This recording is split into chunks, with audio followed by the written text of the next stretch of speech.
Carrière vous est offert par Orange.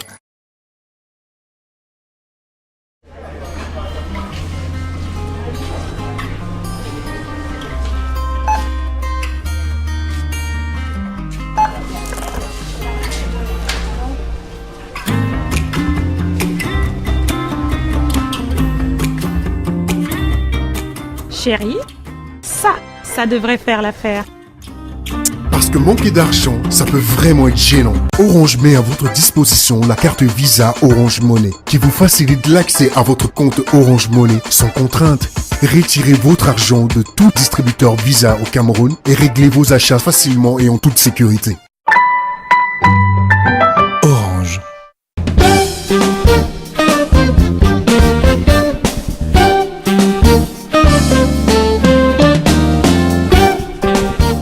Mesdames, Messieurs, c'est un plaisir renouvelé que de vous avoir devant votre poste de télévision pour cette nouvelle édition du magazine Carrière, la 71e. Si j'en crois à mon réalisateur Alain Kwam, qui nous rappelle à l'instant que nous allons continuer à vous aider à construire votre carrière en développant des parcours réussis, vous inspirant avec des coachings exceptionnels, mais aussi, mesdames, messieurs, toujours en vous montrant la voie à suivre pour le succès. Regardons d'abord en image le sommaire de cette édition que nous déroulons ici, à Minkan Peace Resort, l'endroit où il faudra venir en 2018. Un sommaire que nous déroule comme d'accoutumé, Merveline Tapi. Bienvenue dans votre magazine Carrière. Chef du service de biochimie au Centre Pasteur du Cameroun, le docteur Catherine Véronique Bilong est la toute première Camerounaise, membre de l'Académie française des pharmacies. Un statut prestigieux qui permettra à cette icône de brandir bien haut le vert rouge jaune dans le secteur de la médecine. Une consécration pour cette titulaire d'un doctorat en pharmacie qui revient ici sur sa riche et brillante carrière. Loin de la médecine, c'est une autre lionne qui s'active au chevet des démunis dans la région du Soleil Levant. Le docteur Evelyn Memphilndi est la promotrice de Hope for East Cameroun, une association à but non lucratif qui œuvre pour la scolarisation des jeunes dans cette partie du pays. Elle nous en parle en détail dans votre émission. Et dans notre rubrique coaching, nous parlons ce mois-ci de comment renforcer son charisme lors d'une intervention publique. Une qualité nécessaire pour tout bon manager tel que nous l'explique le coach en développement personnel Bernard Givorts. C'était le sommaire, installez-vous, nous commençons tout de suite.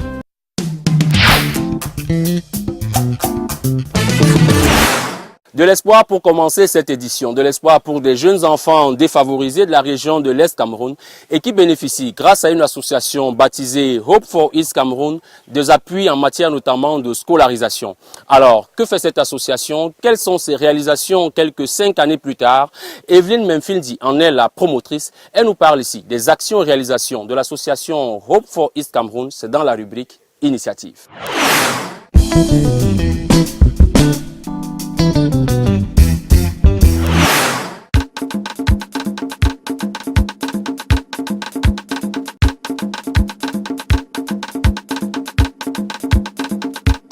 Bienvenue à l'équipe de Carrière. Je suis le docteur Memphilndi Evelyne Patience, présidente fondatrice de Hope for East Cameroun. Je vous présente Michel Abena, c'est la coordonnatrice générale de Hope for East Cameroun.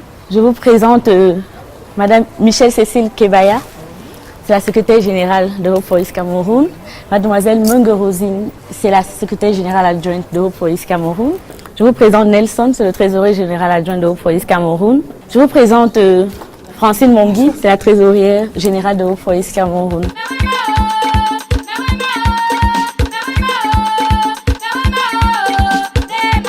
L'association Hope for East Cameroun a été créée en 2013 par un groupe de jeunes ressortissants de l'Est ou pas, dans le but en fait d'œuvrer pour l'éducation, la santé dans la région, pour les couches défavorisées de l'Est Cameroun.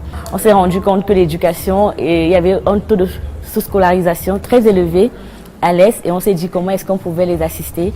On s'est dit en commençant par l'éducation, en construisant des écoles, des classes et en les accompagnant avec les frais de scolarité et la prise en charge de tous les besoins liés à un parcours scolaire. C'est en fait lors d'un voyage en 2012 dans le département d'origine qui est la Boumba-Ngoko. J'ai trouvé des enfants dans une salle de classe en fait où il pleuvait et ils étaient assis à même le sol. Il y avait plein de boue et j'étais avec ma vice-présidente, on s'est dit mais il faut faire quelque chose pour ces enfants. Qu'est-ce qu'on peut faire pour impacter? Qu'est-ce qu'on peut faire pour que ça change? On s'est dit voilà, il faudrait qu'on leur donne l'amour de l'école parce qu'avec l'école, ils pourront peut-être un jour prendre soin d'eux ou alors permettre qu'aux cadets, ceux qui viendront après eux, ne subissent pas les mêmes problèmes. C'est pour ça, c'était un déclic, ça faisait pitié en fait de les voir dans cette salle de classe. Notre cible, c'est vraiment la région de l'Est Cameroun en particulier, les couches défavorisées. On travaille avec le ministère des Affaires sociales qui essaie de recenser les cas vraiment critiques, des orphelins, des enfants qui n'ont pas accès à l'éducation. Et après, nous, qu'est-ce qu'on fait? Quand on recense les villes cibles ou les villages cibles où il y a un fort taux de sous-scolarisation, on identifie le besoin en bâtiments scolaires. Nous organisons chaque année une levée de fonds, par exemple celle de ce soir, où nous levons des fonds quand on a une cible. Et ces fonds, dès qu'ils sont levés, nous permettent d'orienter les dites sommes vers le projet. À ce jour, nous avons 45 enfants qui sont pris en charge complètement par l'association. Et chaque rentrée scolaire, on leur donne leur fourniture scolaire et tout ce qui va avec, en dehors des bâtiments qui sont construits et offerts à l'État, retrocédés à l'État. Je peux dire en 4 ans, on peut être fiers de nous parce qu'en 4 ans, on a 8 bâtiments, dont 2 rénovés et 4 salles de classe construites. On a fait une campagne de santé l'année dernière où il y avait à peu près 800 personnes qui étaient mobilisées, qui avaient été prises en charge, des opérations chirurgicales, dentaires et tout. Et en ce qui concerne l'impact que ça a sur des enfants, on a des enfants qui aujourd'hui présentent des examens comme le BPC, qu'on a pris à l'époque, ils étaient encore en 6e, et d'autres qui ont pris le CP parce qu'on les a pris dans des classes inférieures du primaire. Donc, et l'impact est là, on voit en fait les résultats, mais bien sûr c'est un bébé qui est né et qui est en train de grandir. On espère que d'ici là on aura meilleurs résultats.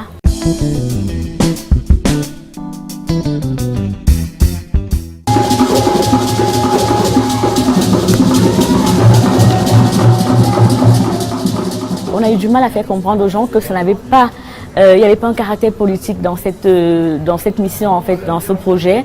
Donc au départ, c'était quand on allait rencontrer des personnalités et tout, on nous demandait pourquoi vous le faites, qu'est-ce que vous recherchez, avez-vous des intérêts. En fait, la société camerounaise a encore du mal à croire à ce qu'on appelle le bénévolat, à des actions désintéressées. Donc, mais Dieu merci, aujourd'hui, après 4 ans, les gens commencent à comprendre que c'est du sérieux et que c'est juste des jeunes qui veulent mettre une dynamique d'entraide au service de leurs cadets. On aimerait bien que des initiatives comme celle-là, quand elles ont fait leur preuve, parce que nous sommes bien conscients qu'il y en a plusieurs qui viennent de partout, mais quand elles ont fait la preuve de leur sérieux, que le gouvernement les accompagne par des subventions, par l'accompagnement, ou alors, quand on a construit des salles de classe, que le gouvernement prenne en charge l'aspect éducation, c'est-à-dire envoyer des enseignants, essayer de faire un suivi du don qui a été offert. Donc on a vraiment besoin de collaborer avec le gouvernement dans ce sens. Ça ne sert à rien qu'il y ait des bâtiments s'il n'y a pas des enseignants pour dispenser les cours. On appelle les partenaires à se joindre à nous autant que faire se peut, qui n'aient pas peur de sponsoriser. Ça sert à quoi de sponsoriser des activités où les gens se saoulent, ils boivent, des trucs. Je pense que l'éducation, c'est la meilleure base en fait pour un meilleur avenir, pour un Cameroun prospère. Donc qu'ils nous suivent, qu'ils viennent vers nous, qu'ils nous offrent des packs scolaires. On n'a pas besoin d'argent, on n'a pas besoin d'alcool. Nous, on voudrait des packs scolaires, des bics, des cahiers, des bourses aux étudiants. C'est tout ça, ça va contribuer en fait à redorer le blason de notre beau pays.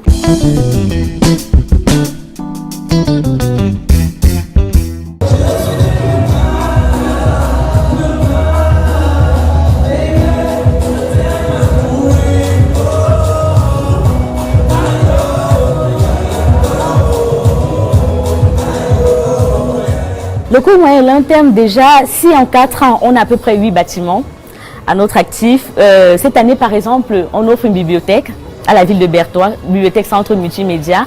Les livres sont en train d'être acheminés, les ordinateurs, les imprimantes, que ce soit le lieu privilégié de distraction des enfants de la région de l'Est. Et à côté de ça, il y a un bâtiment de 2 salles de classe qu'on offre à l'arrondissement de Mandjo.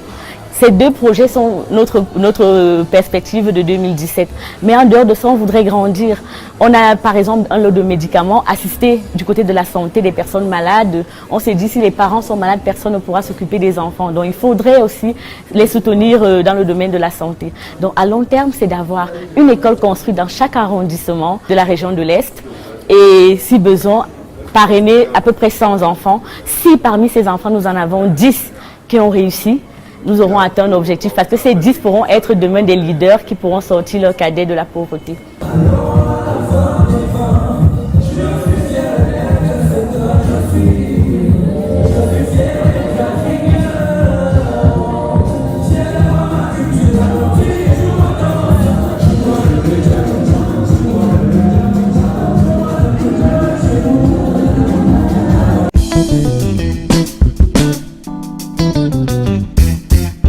Le conseil que je donne aux jeunes ce soir, aux jeunes Camerounais et aux jeunes partout dans le monde, c'est de croire en l'école. Allez à l'école, faites vos études, croyez en votre potentiel, croyez en votre avenir. Soyez sûr que vous détenez votre destin entre vos mains et que personne ne vous fasse croire le contraire.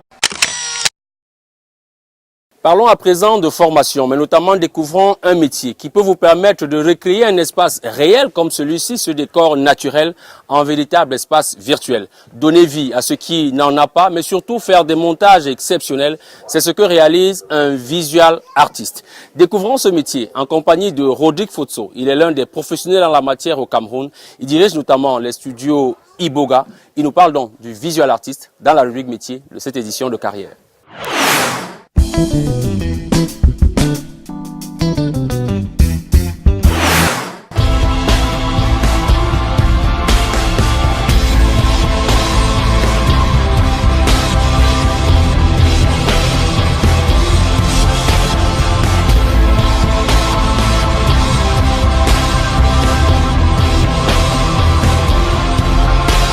Je m'appelle Rodrigue Fotso.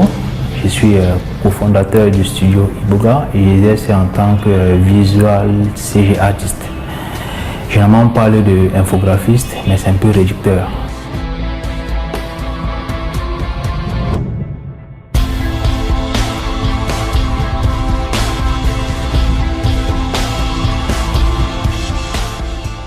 C'est un métier qui regroupe pas mal d'autres métiers dans le monde de l'audiovisuel, précisément l'infographie, proprement dit, la photographie, les prises de vue, le son et du dessin également et de la peinture aussi.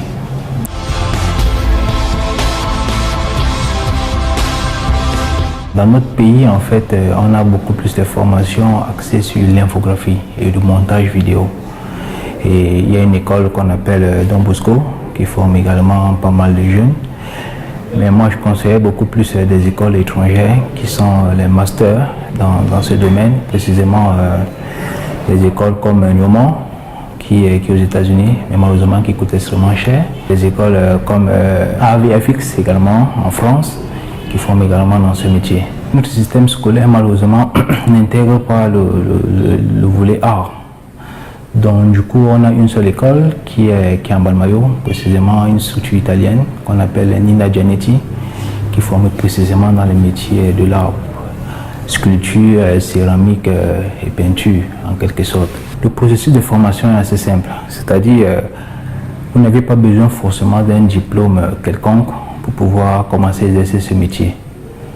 C'est un métier qui veut qu'à la base vous soyez quelqu'un de passionné et que vous avez de l'amour pour l'art. Bon, maintenant, dans les écoles, généralement, ils ont ce qu'on appelle un processus de tronc commun qui veut que, bon voilà, où vous pouvez passer dans plusieurs ateliers pour mieux comprendre.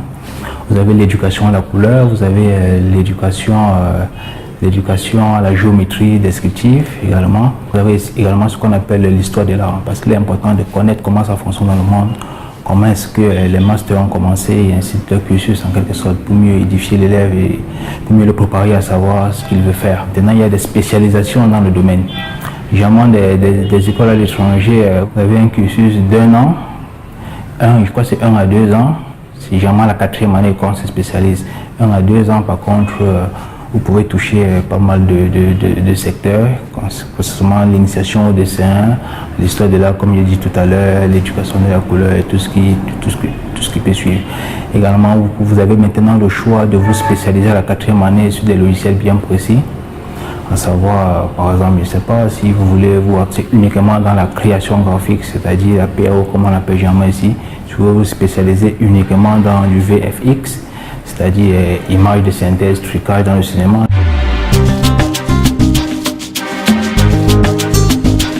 Je ne pense pas qu'il y a des qualités précises pour exercer ce métier. Je pense que c'est un métier assez ouvert, tout le monde peut le faire. Mais maintenant, ça dépend de votre domaine de définition, ce que vous voulez faire exactement dans ce monde. Parce que c'est un métier qui demande une passion extrême. Surtout que là, c'est quelque chose de, comment on dit ça, de spirituel, si je peux dire ça comme ça. C'est quelque chose qu'on n'apprend pas. Généralement, ça vient de nos tripes et voilà.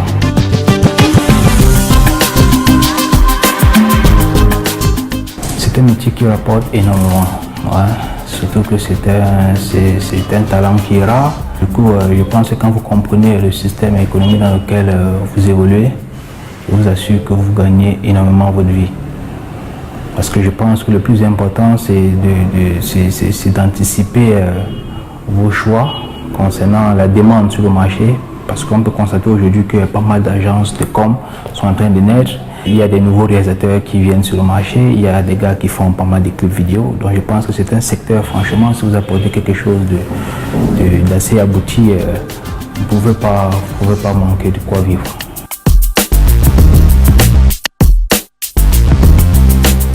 Les difficultés qu'on rencontre dans ce métier, c'est probablement c'est qu'on n'a pas beaucoup de temps pour ce que généralement on a envie de faire. Parce que les clients sont très exigeants, malheureusement, mais ils ne nous donnent pas assez de temps pour pouvoir réaliser de fond en comble notre tâche. C'est un métier extrêmement complexe dans la mesure où ça demande une logistique très structurée. Et surtout, on peut comprendre que la logistique qui tourne autour de ce métier est extrêmement chère. Parce que ce n'est pas des ordinateurs, des ordinateurs classiques qu'on peut trouver dans les cyber, tout ça, qu'on utilise pour ce métier. Et les logiciels également qui tournent autour, surtout quand il faut avoir une licence aussi, on comprend que c'est extrêmement lourd.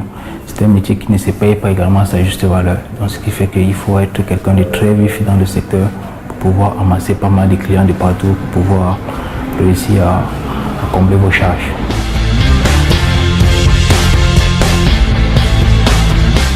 C'est un métier passionnant. J'invite pas mal de jeunes à faire un tour dans ce domaine parce qu'il y a tellement de débouchés. Surtout chez nous, il y a beaucoup à refaire, surtout dans le monde cinématographique, dans le monde vidéo. Je dirais aux jeunes que déjà le plus important, c'est de savoir exactement ce que vous voulez faire.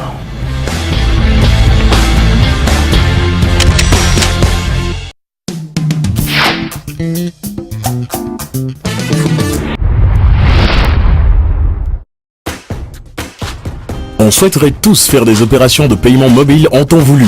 Avec l'application Orange Money, disponible sur Google Play, vous pouvez encore plus facilement effectuer des opérations. Transférer de l'argent en toute simplicité, effectuer vos achats dans les boutiques et supermarchés partenaires, payer vos factures à toute heure sans vous déplacer, gérer votre compte bancaire en tout temps et en tout lieu, acheter du crédit de communication pour vous et vos contacts Orange. Vous rapprochez de l'essentiel. Orange. Je vous invite à présent à aller à la rencontre d'une Camerounaise extraordinaire. C'est la toute première à siéger au sein de l'Académie nationale de pharmacie, une société savante française. Celle qui a fait toute sa carrière au Centre Pasteur du Cameroun et qui est la fondatrice de la Société camerounaise de biologie clinique est aujourd'hui notre fierté, la lionne indomptable de la pharmacie.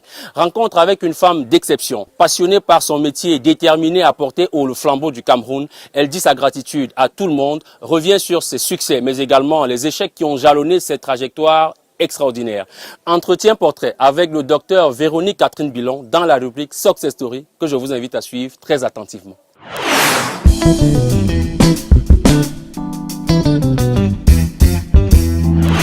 C'est une professionnelle, elle a un travail bien fait.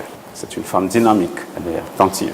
Son admission, n'est-ce pas, comme académicienne, n'est-ce pas, je crois que c'est une très bonne chose pour le Cameroun et même l'Afrique, vu son expérience.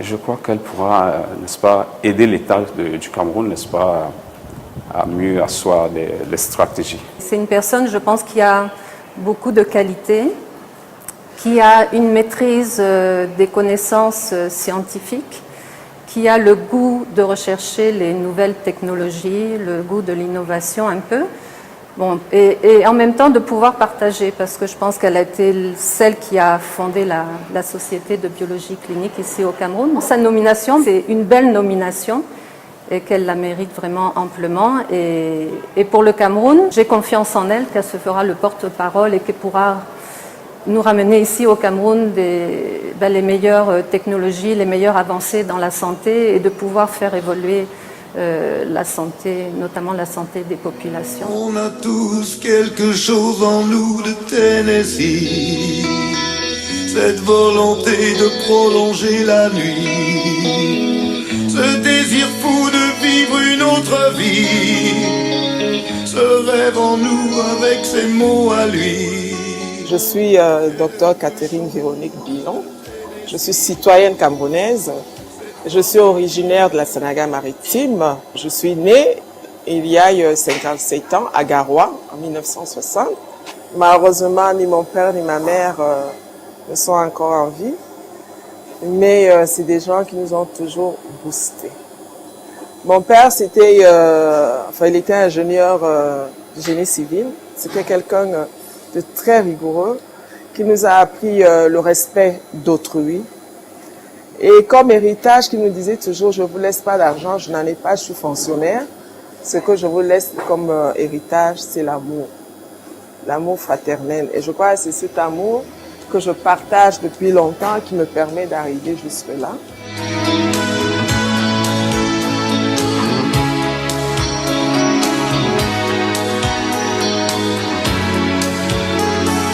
Mon cycle primaire, je le commence à Yaoundé, à l'école Notre-Dame des Victoires de Vocada. Ensuite, c'est Kribi, toujours dans les écoles catholiques, je crois que ça s'appelait Saint-Joseph de Kribi, je crois que ça existe toujours.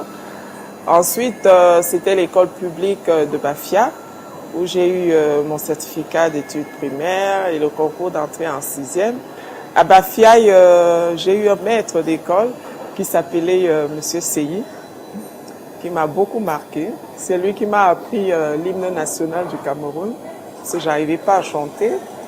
Il y a un deuxième, Monsieur Atangana, lui, il a été arbitre de football, qui m'a tenu au cours moyen 1. Je crois qu'il nous a donné de bonnes bases, parce que c'était vraiment un monsieur très rigoureux, et qui suivait ses élèves pas à pas chaque jour. Au lycée général Leclerc, j'entre en 1972 et j'en ressors en 1979. Tout au long de ce parcours des études secondaires, j'ai été beaucoup entourée par de très bons professeurs, mais surtout avec des camarades avec lesquels jusqu'à aujourd'hui nous formons une petite... je vais dire une petite famille. Je sors du lycée général de Leclerc en 1979, après un bac série D. Mais déjà, quand j'ai mon brevet, je commence par la série A, parce que j'aimais beaucoup les langues et j'avais de bonnes notes sans me vanter en langue. Donc, je fais la seconde A, je fais la première A et au dernier trimestre, en première, les professeurs disent que je m'ennuie. Effectivement, je m'ennuie parce que j'avais de bonnes notes et même en mathématiques. Et Sono Edou, à l'époque, c'était le proviseur du lycée général Leclerc.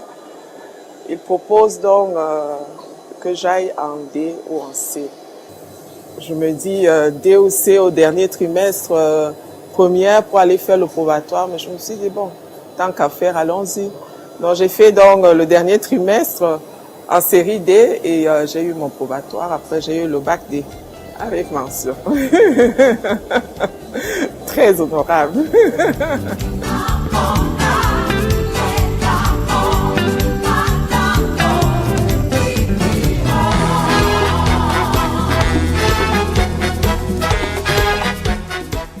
quand je finis, j'ai mon baccalauréat, je ne sais pas ce que je dois faire.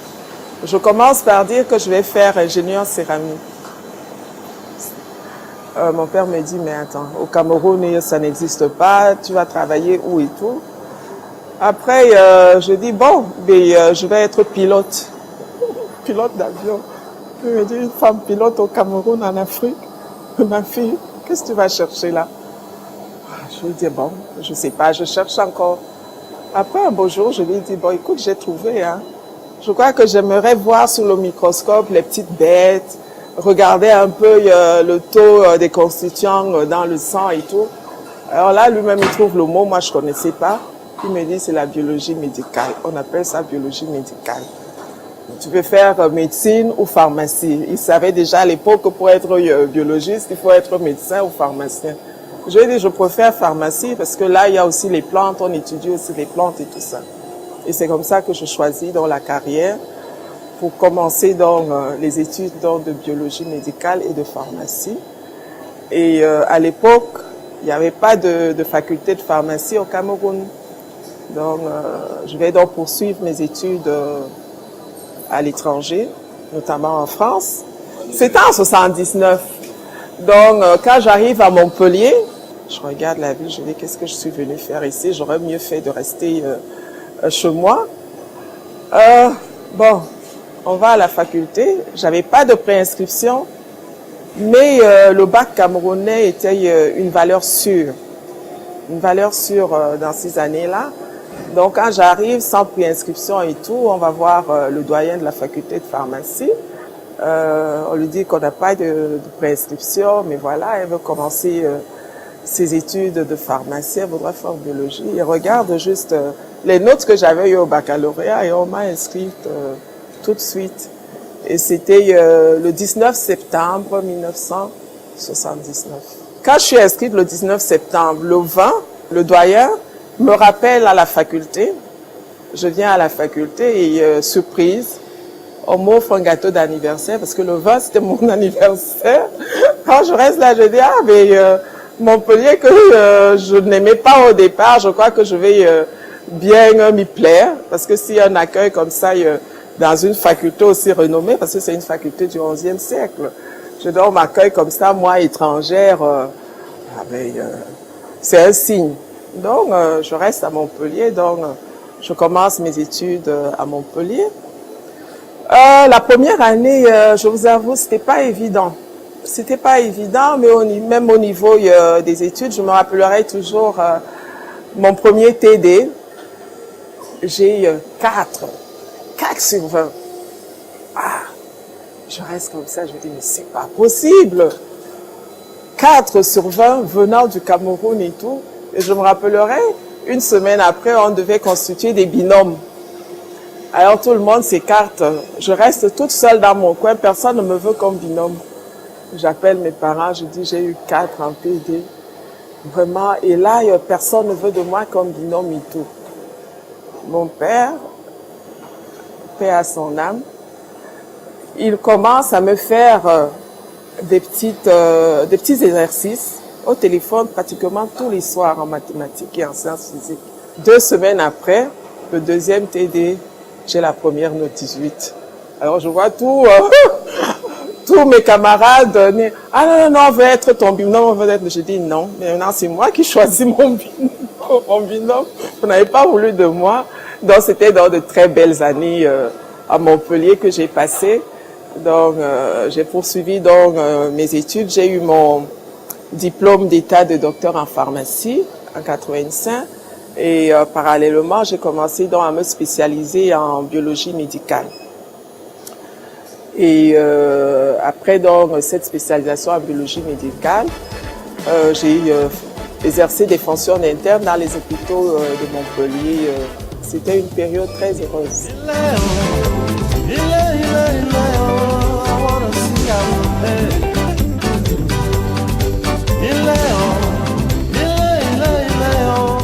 Je rentre au Cameroun parce que, en fait, mes parents voulaient à tout prix que je rentre et moi-même, je ne voulais plus rester en France. Il se trouve donc que pendant cette période-là, on a besoin donc de biologiste au Centre Pasteur du Cameroun. Le directeur de l'époque, le professeur Guy Garrigue, essayait un peu de voir dans toutes les universités s'il y a des Camerounais qui pourraient venir rentrer et travailler au Cameroun.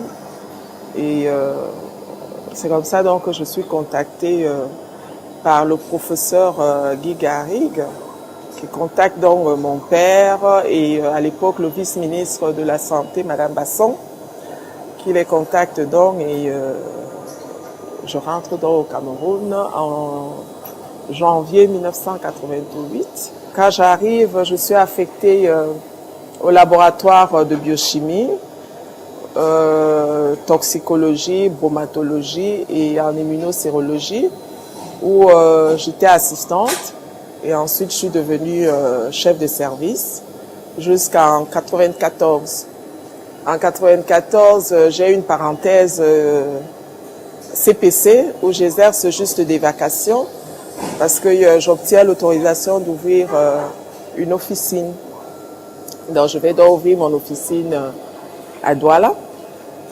Et en même temps, j'essayais de continuer toujours la biologie à Pasteur et à être expert pour l'installation du laboratoire de Alucam, à EDEA. Donc en 2000, je suis ressollicitée par Pasteur pour revenir cette fois-ci en temps plein. Depuis lors, je suis au CPC, où j'ai tour à tour été en biochimie, responsable de tous les laboratoires jusqu'au laboratoire du LHE, ensuite responsable aussi de la rage et de l'accueil. Depuis quelque temps, donc, je suis centrée au niveau du service de la biochimie.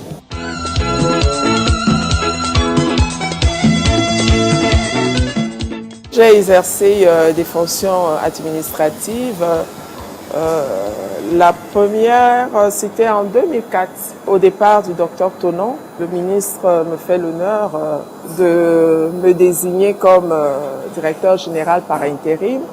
Ensuite, l'autre long intérim, c'était en 2008, avant l'arrivée du professeur Baudon, quand docteur Roucourt est parti.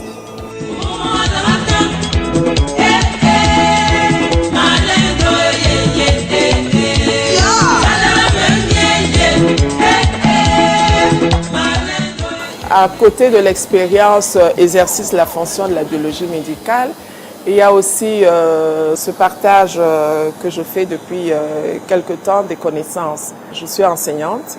Quand j'arrive au Cameroun, je commence par le CUS où je donnais des cours donc, de bactériologie. Là-bas, j'ai fait, je crois, 2 ans. Et j'ai commencé donc à donner des cours de bactériaux, ici aussi au CPC, puis des cours d'hématologie que je continue à donner jusqu'à présent. À cela, je donne aussi des cours à l'Université catholique, toujours sur la science de l'hématologie. Sur le plan professionnel, j'ai la chance de travailler ici au CPC où quand même les formations, on les prend quand même au sérieux. Donc au fur et à mesure, chaque fois, on vous permet donc de vous recycler.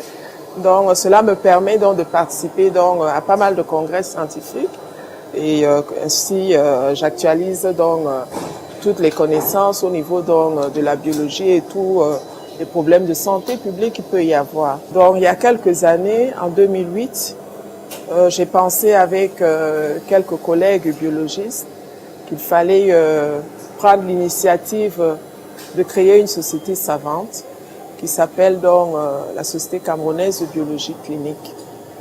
Donc on l'a créée donc en août 2008 et je suis présidente de cette société jusqu'en 2016 et actuellement c'est une autre consoeur qui est présidente de cette société camerounaise de biologie. That's the sign of a victory. That's the sign of a victory.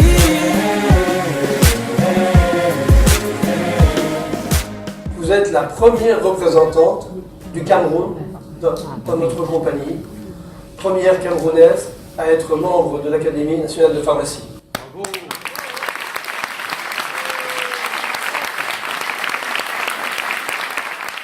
L'Académie nationale de pharmacie, c'est une institution de veille. C'est une société savante. Une institution qui va donner donc des avis et des recommandations au gouvernement, d'abord le gouvernement français, et à toute personne ou tout gouvernement qui sollicite donc ses compétences sur certaines activités concernant surtout le domaine de la pharmacie, le domaine de la biologie, le domaine environnemental et tous les autres produits de la santé. C'est aussi une structure qui vise aussi à fournir, à entraîner dans un rayonnement en fournissant des bourses et des prix aux méritants dans la pharmacie ou ailleurs dans le domaine scientifique concernant tous les problèmes de la santé publique. Elle a été créée en 1877 avec plusieurs dénominations. Actuellement, la dénomination qui reste actuellement, c'est Académie nationale de pharmacie, mais au départ, c'était une société de pharmaciens qui s'était réunie et qui avait commencé donc à réfléchir donc sur les problèmes du médicament, de la plante, etc., etc. Pour arriver à l'académie, qu'est-ce qu'il faut? Il faut postuler. J'ai postulé. Les critères d'éligibilité, je les avais. C'est-à-dire qu'il faut être pharmacien parce que dans l'académie, 80% des académiciens sont pharmaciens, mais 20% des sièges sont quand même attribués aux non-pharmaciens, c'est-à-dire les médecins, les scientifiques autres que médecins ou les scientifiques de la santé. Il faut être une personnalité scientifique, professionnelle de la santé, qui a une expérience reconnue. La candidature, je la postule en novembre 2016. C'est un concours aussi de circonstances parce que celui qui va devenir mon rapporteur dans l'académie, le rapporteur, parce que quand vous postulez, vous avez votre formulaire de candidature, mais on vous demande aussi une présentation qui peut être une présentation scientifique ou une présentation professionnelle. Ma présentation professionnelle, j'ai pas pu aller la faire parce que fallait me déplacer. Et la personne qui s'en est occupée, mon rapporteur, donc celui qui deviendra mon rapporteur, c'était un monsieur avec qui nous avions travaillé ici au Centre Pasteur. Donc il vient donc ici pour exposer, donc, je crois que c'était sur le diabète. Et c'est comme ça que nous faisons donc connaissance. Et il est un peu étonné de voir tous ces appareils. Il se dit, mais je savais pas qu'il y avait ça en Afrique et tout. Et c'est comme ça que nous faisons donc connaissance. Et sur ce, donc, il y avait un de nos étudiants ici qui voulait faire une recherche sur la créatine et la cystatine. Et c'est des réactifs, surtout la cystatine, qui coûtent excessivement cher. Alors, j'en profite parce que c'est un grand directeur d'une firme de l'autre côté. J'en profite pour lui exposer dans ce problème et s'il pouvait nous aider et tout. Donc, il nous offre à titre gracieux des coffrets donc, pour faire donc, ce projet de recherche pour cette étudiante et tout. Et on bavarde comme ça et tout, on regarde dans mon CV. Il me dit, mais docteur Bilon, pourquoi vous ne postulez pas à l'académie? Je souris, je lui dis, vous savez, quand j'avais fini mes études en pharmacie, le jour où je présente ma thèse, et tout, un de mes professeurs me dit que ma thèse est digne de me faire entrer à l'académie. Je lui dis, mais qu'est-ce que je vais aller faire à l'académie avec des personnes roulantes, excusez-moi le terme, et tout. Et je lui rappelle dans ça, il me dit, ah non, mais vous avez votre place à l'académie et tout. Je dis, ok, bon, ce sera donc un challenge pour moi. Je dis, je vais faire donc, je vais envoyer ma candidature, puis je vais voir. Je ne sais pas à ce moment-là qu'il est académicien. Je ne le sais pas. Donc, j'envoie ma candidature et je me présente pour la section numéro 3 parce qu'il y a 6 sections dans l'académie. Et la section numéro 3, elle s'occupe de biologie, des sciences biologiques et de la santé. Donc, je présente donc ma candidature pour cette section. Et après, un avis arrive pour dire que je dois envoyer le formulaire et attendre les élections. Donc, j'envoie le formulaire, vous remplissez le formulaire, vous signez le formulaire en disant que vous acceptez les statuts Et si vous êtes élu, vous acceptez de contribuer à toutes les activités et les missions de l'académie. Donc je renvoie dans ça et je me mets à attendre. Le dossier est présenté dans le 8 mars à la section biologie, c'est-à-dire à la section tenue par mes pairs. Et donc c'est lui donc, qui devient dans mon rapporteur, le docteur Eberle, qui devient dans mon rapporteur et puis il présente dans mon dossier. Et le 29 mars, on passe aux élections et je suis élu par mes pairs. Les 22 voix me sont portées à l'acclamation. Après l'élection de la section, il y a une deuxième élection qui passe par la Commission des affaires européennes et internationales. Et elle s'est tenue, si je me souviens bien, le 3 mai. Là aussi, j'ai eu les votes à l'unanimité. Ensuite, il y a eu le troisième vote, c'était le 21 juin. Là, c'est le conseil d'administration de l'académie. Et après, on vous donne donc un avis favorable pour maintenant être présenté à la 4e élection, qui est la phase finale, qui est l'Assemblée générale. Et l'Assemblée générale s'est tenue dans le 4 octobre dernier. Et à l'Assemblée générale, il y avait 113 votants. Et votre sœur camerounaise a eu 112 voix pour.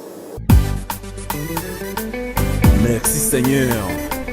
Merci pour ta grâce et tes bénédictions que tu ne cesses d'apporter dans ma vie. Oh mon Dieu. Ce que je dirais aux jeunes, c'est de ne pas se précipiter dans du n'importe quoi. Il faut être patient, être persévérant, travailler.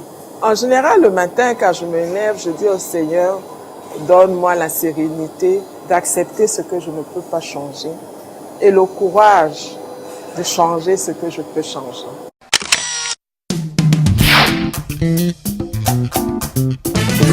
Docteur Catherine Véronique Bilon, nous sommes heureux de nous retrouver ici au Centre Pasteur, dans cette galerie Pasteur et Sciences. Quelles leçons vous tirez de ce parcours qui est le vôtre, du point de vue humain ou professionnel, que vous pouvez partager encore avec nous?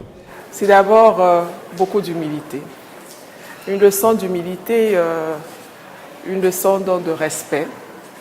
Parce que plus vous êtes humble, plus je crois Dieu vous ouvre les portes. Pour vous, Dieu, c'est une valeur essentielle, la spiritualité? Dieu est une valeur essentielle dans ma vie de tous les jours. Ici à Pasteur, l'opportunité qui m'a été donnée il y a maintenant pratiquement 30 ans a été une valeur très sûre pour moi parce que ça a permis que j'ai eu un parcours professionnel exemplaire et qui n'est pas encore terminé puisque je continue à travailler à Pasteur, bien que j'aurai des activités et des missions à mener à l'académie.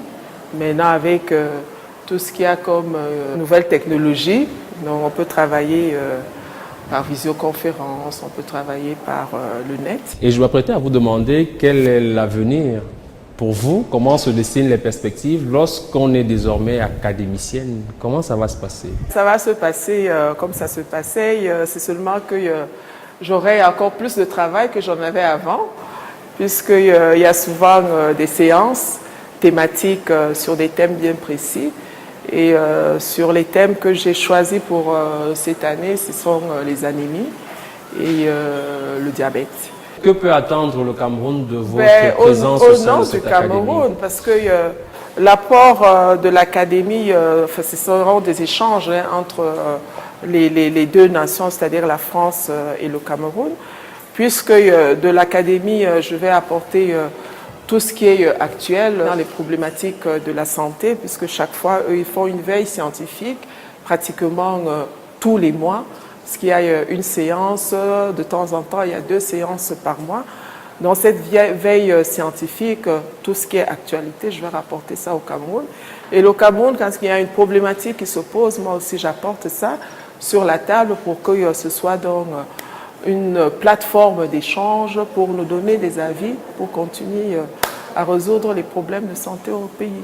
Nous reviendrons vous voir pour d'autres réussites, j'espère. Mais en attendant, un message encore pour la jeunesse, pour lui inspirer davantage cette réussite qui est la vôtre. À la jeunesse camerounaise, je dis d'être persévérante et d'être patiente. Mais patience, ça ne signifie pas que vous dormez sur vos lauriers. Hein.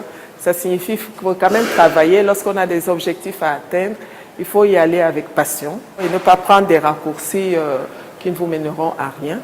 Donc le travail paye. Au bout du travail, vous atteignez vos objectifs. Regarde, vous ici, vous êtes une équipe de jeunes. Hein. Je vous dis bravo parce que toute l'équipe qui m'a filmé aujourd'hui, avec qui j'ai passé cette interview, c'est une équipe de jeunes. Vous aussi, vous êtes aussi des personnes qui devraient être dans votre émission Carrière. Franchement, parce que... En tout cas, merci pour votre disponibilité. Acceptez les félicitations de toute l'équipe de production de Carrière et j'imagine que nos téléspectateurs se joignent à nous pour vous dire bravo. Vous souhaitez de briller encore à l'image du jaune de notre drapeau et que ce rayonnement, n'est-ce pas, s'étende sur nous tous. Merci à vous, Monsieur Bouga. Et à bientôt. À bientôt.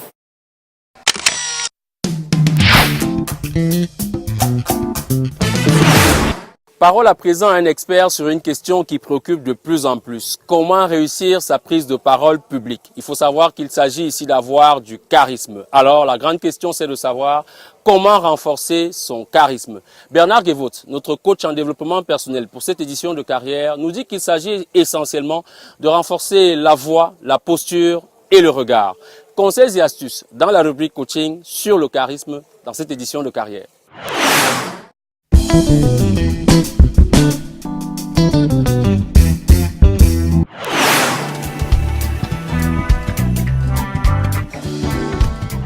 Mesdames, Messieurs, bonsoir. Alors ce soir, nous allons voir comment renforcer votre charisme lors d'une intervention en public lorsque vous prenez la parole. Alors, les études montrent que le regard se porte en général d'abord sur notre face. Et c'est pour ça qu'il est important que vous fassiez attention à avoir une expression faciale ouverte et souriante. Car si notre système automatique détecte, je dirais, une fermeture, vous risquez de faire aussi chez vos auditeurs une fermeture par rapport à votre présence. Deuxième élément sur lequel il faudra être attentif, c'est la manière dont vous allez vous tenir. Donc les 20 premiers gestes que vous allez faire, comment vous allez vous positionner, est-ce que votre démarche va être une démarche affirmée? Tout cela va générer à nouveau des émotions, des sensations positives chez ceux qui vous écoutent. Et enfin, troisième élément sur lequel vous devrez être très attentif, c'est les 20 premiers mots que vous allez dire et surtout la manière dont vous allez les dire. Donc il faudra être très enthousiaste, très orienté vers votre public pour que directement, dès le début, vous puissiez les accrocher. Et donc en fait, ces éléments, ce n'est que quelques dizaines de secondes, 20 secondes, dit-on, pour pouvoir capter l'attention. Alors ensuite, bien entendu, ce n'est pas fini. Il faudra continuer à maintenir votre public en haleine et donc continuer à l'influencer, continuer à développer du charisme pour pouvoir capter son attention. Alors pour le faire, vous pourrez utiliser différents moyens. Alors bien sûr, il y a la gestuelle qui doit être animée. Elle doit refléter en fait votre authenticité. Donc c'est important que vous soyez vraiment en accord entre ce que vous dites, ce que vous ressentez et ce que vous montrez. Parce que le public va ressentir cela et donc il va être accroché et il va boire vos paroles. Bien entendu, le regard va aussi vous aider à rester en connexion avec votre public. Donc il est important que vous puissiez balayer l'auditoire et que chacun se sente regardé régulièrement lorsque vous parlez. Parce que chaque regard, un vrai regard, est une connexion avec l'ensemble du public. Donc, à part ces éléments-là, vous pouvez bien entendu également travailler sur la structure de votre intervention. Une intervention qui est bien préparée, rythmée, structurée, avec des questions pour annoncer les thèmes, avec des petites anecdotes pour soutenir un statut. Donc tous ces éléments-là vont vous aider à capter et recapter l'attention et donc continuer à donner à votre public l'attention dont il a besoin. Donc voilà, je vous propose alors de bien préparer ces éléments-là lorsque vous devez encore donner un exposé, donc que ce soit pour vos collaborateurs ou pour une salle plus grande. Les éléments sont les mêmes. Une bonne préparation qui va tenir compte de différents éléments pour relancer l'attention de vos auditeurs. Un travail sur le corps, en particulier le visage et la posture qui doit montrer votre authenticité et donc une confiance. Et troisième élément, bien entendu, les éléments que vous allez faire passer à travers votre voix, c'est-à-dire les mots orientés vers votre public qui vont pouvoir à ce moment-là rester en haleine tout au long de votre exposé. Et c'est là où vous pourrez alors terminer avec une conclusion engageante pour pouvoir obtenir les éléments que vous vouliez par rapport à cette intervention. Voilà, je vous souhaite une excellente soirée. Si vous nous rejoignez à l'instant, mesdames, messieurs, vous arrivez à la fin de cette édition de carrière. Nous l'avons déroulée à partir du complexe écotouristique de Minkan Peace Resort. Et nous terminons par une action bien particulière, c'est la pêche, car nous avons appris ici qu'il faut développer de la patience, mais également de la ruse pour espérer attraper un poisson.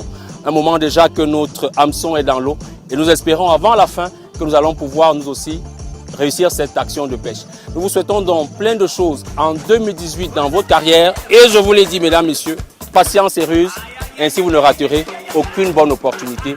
À bientôt.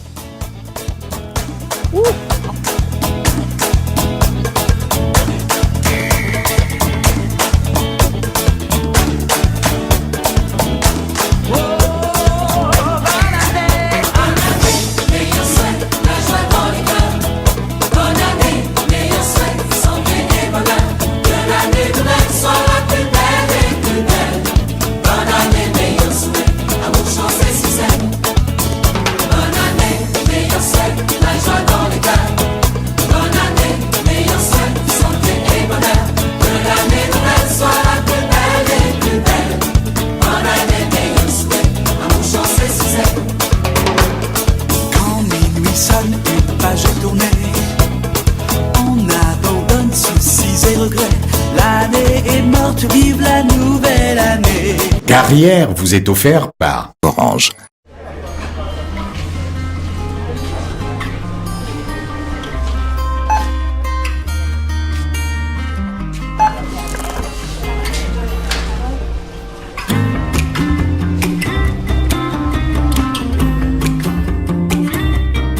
Chérie, ça devrait faire l'affaire. Parce que manquer d'argent, ça peut vraiment être gênant. Orange met à votre disposition la carte Visa Orange Money qui vous facilite l'accès à votre compte Orange Money sans contrainte.